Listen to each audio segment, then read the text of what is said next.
On y est, enfin, une course cette saison. Les Strade Bianche nous ont régalé. Bonjour à tous, ici votre capitaine de route. Et aujourd'hui on se retrouve pour le premier débrief que je fais sur cette chaîne, qui est donc le débrief des Strade Bianche. Les Strade Bianche qui honnêtement ont été au départ assez décevants, on va pas se mentir, avec notamment Julien Alaphilippe qui craque très loin de l'arrivée, à plus de 50 km il me semble. Mais le final a été palpitant et Wout van Aert est allé remporter une victoire exceptionnelle. Vraiment, il a été très solide, très costaud. Et on ne peut que lui tirer le plus grand chapeau possible parce que vraiment, il a été excellent. Alors, avant de parler de la course en elle-même, que je viens de finir de voir il y a 10 minutes, on va parler de diffusion qui a été hyper tardive. On a eu l'antenne à 60 km de l'arrivée à peu près. Pour une course comme ça, c'est vraiment dommage. On a vu oui, on a vu beaucoup de choses. On a vu les attaques de Fuglsang, on va y revenir. On a vu les favoris lâchés, etc. Mais il manque un truc. On devrait pouvoir avoir accès à toute la course. On devrait pouvoir voir toute la course. Cette course est incroyable. Pourquoi on ne peut pas tout voir? C'est dommage. C'est dommage, d'autant plus que c'est même pas un choix de la télévision française, c'est même pas l'équipe qui a décidé de diffuser que 2 heures.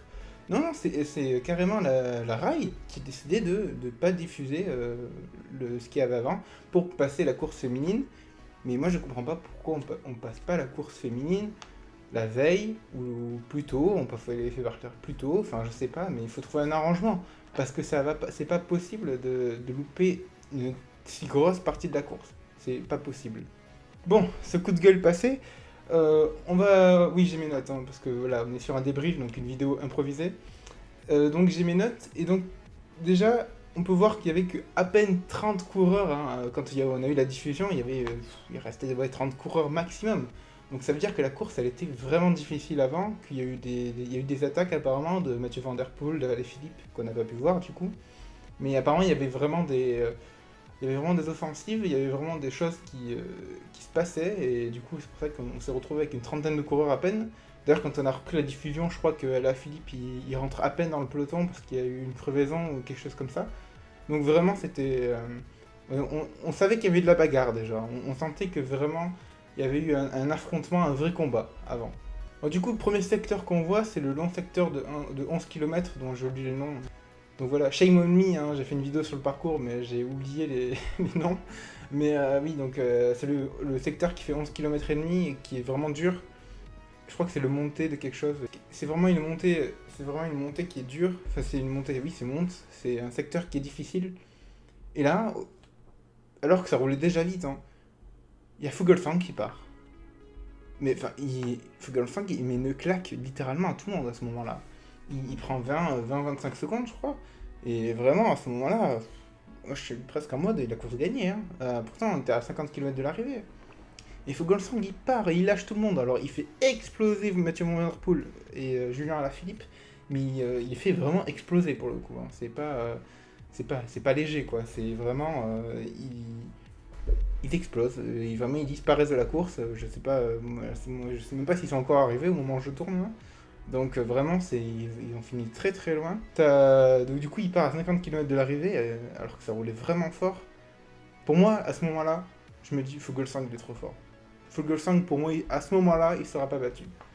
Parce que voilà, il démontrait une forme éblouissante. Pour moi, quand il se fait rattraper à la fin de ce secteur, parce qu'il se fait rattraper à la fin de ce secteur, je me dis, soit il est pas en forme, mais j'y crois pas trop, soit il s'est dit que c'était trop tôt et qu'il a ralenti pour pas se cramer les cartouches au cas où, mais pour moi il était vraiment au-dessus du lot à ce moment-là en tout cas.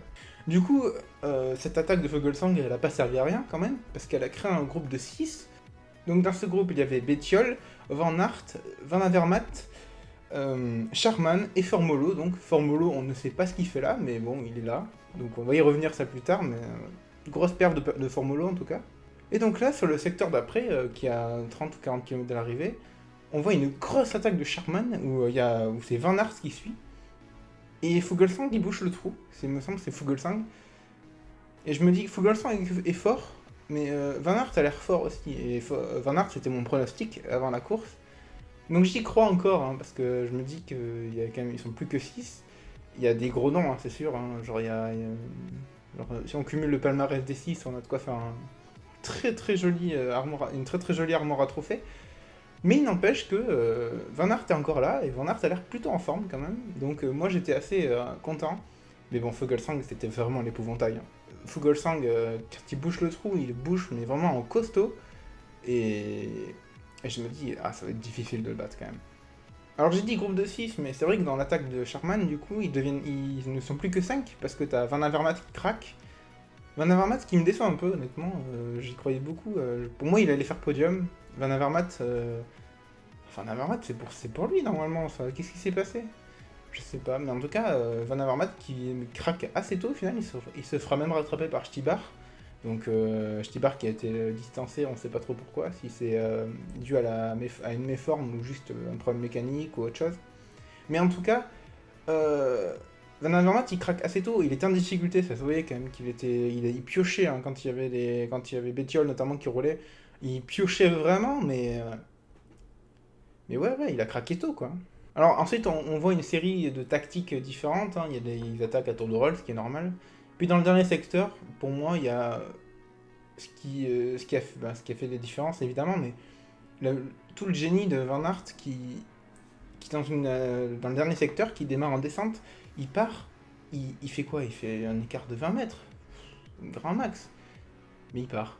Il part et t'as Bettiol qui roule, qui d'ailleurs explosera juste après, je crois. Et t'as Bettiol qui le roule derrière, t'as Formolo et t'as Formolo Sharman qui sont pas loin.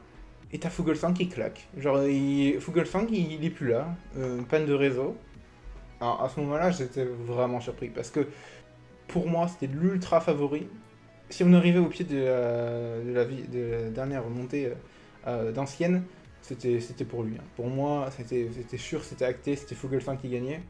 Et donc là, le voir exploser sur l'attaque de Van Aert, je me suis dit, ah, Van Aert va peut-être aller au bout.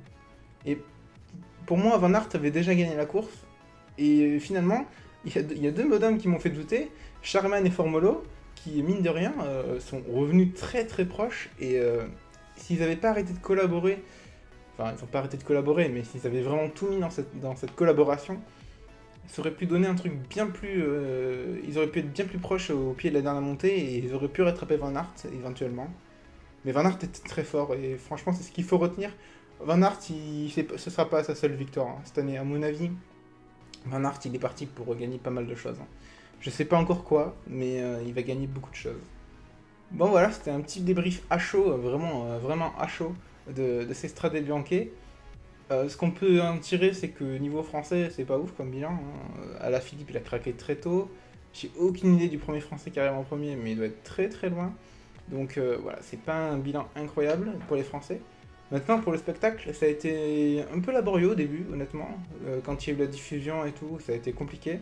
Mais après, avec les attaques de Fuglsang et puis les séries d'attaques qu'on a eues de Sharman, Bettiol, de Van Aert aussi qui a tenté. Donc voilà, il y a eu du spectacle quand même, il y a eu des tentatives d'attaque, c'était beau. Puis voilà, puis Formolo qui fait 2. Formolo, c'est un grimpeur à la base, hein. Il est pas du tout, il est un peu puncher, mais...